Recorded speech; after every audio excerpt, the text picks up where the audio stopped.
Hello, this is a Brave Knight Mercenary spotlight on Valzé. Valzé is a legendary warrior and is one of the Dominus Octos. Valzé is the queen of the world of vampires and is married to Valfern. She is a cruel and power-hungry queen. The first thing that she did when she assumed the role of queen was to slaughter anyone who criticized her in the past. The story takes care to mention that no one knows what she's up to, but she's been meeting with Lucius recently. Sounds like celebrity gossip. Valzé's companion is Hergeia and is Valzé's younger sister. Hergeia paid a price when she opposed the Octos and her parents were slaughtered as punishment. When she fell into despair, it was Valzé who kept Hergeia safe. Feeling in debt to Valzé, Hergeia made it her life's duty to ensure Valzé will be the strongest ruler in Tuar, which is the world of vampires. She assassinated anyone who got in Valzé's way and even plans to gun for Valfern, as Hergeia felt he wasn't needed in the equation for Valzé to be supreme ruler. Also in Hergeia's story, it turns out that Valzé was having an affair with Lucius after all. Oh my gosh, that is spicy news, and it's all a ploy to alienate and assassinate Valfern. Now that's scandalous. I'll briefly go over Valzé's skills, gameplay style, and provide some of my opinions on her. I won't be going over the details of her skills, but just the general parts of it. I linked Brave Knight Encyclopedia in the video description where you can easily read on her stats and skill values. Valzé's first skill is Nullifier. Before normal attack, Valzé removes all removable buffs on who she attacks. At +3 and above, Valzé applies 12 turns above Prohibition. Valzé's second skill is Bloody Bash. After normal attack, Valzé deals additional damage that ignores defense. At +12 and above, Valzé also gains stats weakening immunity before her normal attack for 2 turns. Valzé's third skill is Blood Absorption. Valzé gains a permanent trait in which she deals direct additional damage for every grave on either side. The direct damage scales with their attack value, and each grave will result in a separate additional damage component. At +10 and above, Valzé will gain a permanent attack boost for every grave on either side. Valzé's awakening skill is Deathguard. Valzé gains a 2-turn Deathguard prior to her normal attack. The Deathguard blocks 1 instance of normal attack. The main purpose of this Deathguard is not to make Valzé tanky or durable, but rather to shield her as she is attacking. The Deathguard will prevent Valzé from being hurt by any non-direct damage source whenever she attacks, so she's pretty much safe from most reflex. Valzé is a warrior designed to strike the back row with a very powerful defense-ignoring attack. She is strong enough to assassinate many non-defender units, and her tiles make her very difficult to defend against, especially if she is +15. At +15, Valzé sports this unique cross tile that no other unit has. Her ability to check entire columns makes her positioning fairly flexible. Valzé's most interesting trait is her ability to deal direct damage once graves are generated. Direct damage will allow Valzé to ignore any guard with her attack, and given her ability to already ignore defense, this could put Valzé in a very powerful situation where nothing could survive her attack even if graves are on the field. This also gives players incentive to save Valzé's attack for the later part of the round to take advantage of the graves mechanics.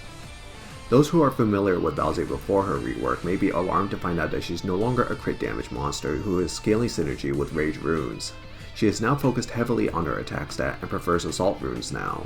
Because of her rework, she's actually not as strong as she was before, and she has issues with units that have incoming damage reduction now, but the trade-off to pressure any 100% defense unit and scaling to late game with her direct damage is well worth it.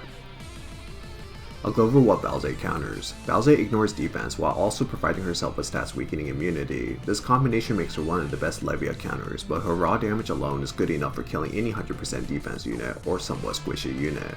Some notable units that she can kill is Valfern, Asmode, and Sola, but of course there are very much more. Valzé holds one of the rare distinctions of being one of the only units capable of one-shotting Mercenary due to her multiple direct damage sources. With enough graves, she can one-shot the unit that nearly everyone else in the game can get stuck on.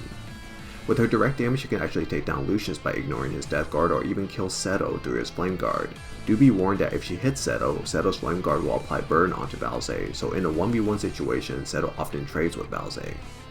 Valzé's Nullifier also makes her one of the best counters for certain supports. Galania, Belieth, and Rapithia are the major ones.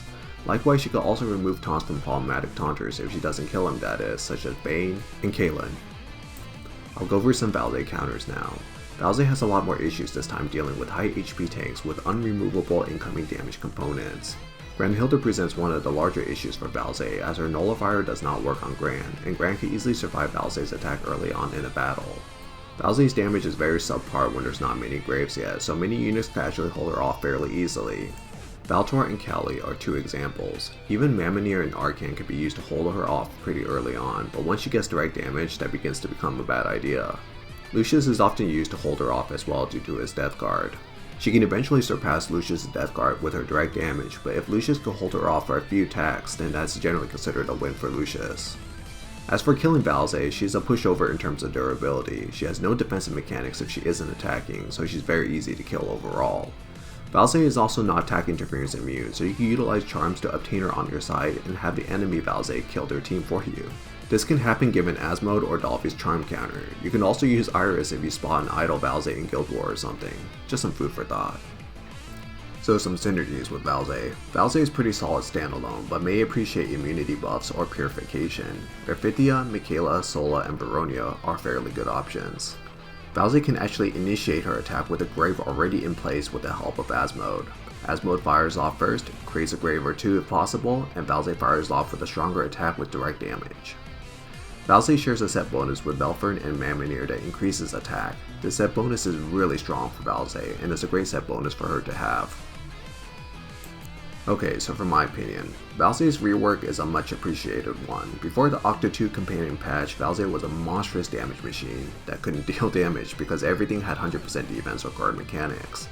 In trade of that now, Valzé deals less damage but can kill 100% defense units and bypass guard mechanics with direct damage if graves are on the field.